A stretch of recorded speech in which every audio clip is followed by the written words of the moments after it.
Чудо-ель в селе Руч. Кто заедет в летний вечер в деревню Руч, увидит детей много. А кто дерево найдет местное, увидит много ветвей, много стволов. Их деревня будто. Вот и гуляют дети мимо местечка Кыфтыт. Там ель необычная, с несколькими стволами. Никто из местных жителей не знает, кто ее посадил. Стоит тут уже около 100 лет. Верят в деревню, что дерево их оберегает от пожара, передает свою силу людям, обнявшим ее могучий ствол. За елью ухаживала женщина. Умерла она в 90 с чем-то лет.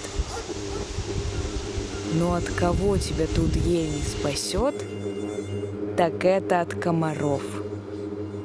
Вот их и бойся, коли заедешь.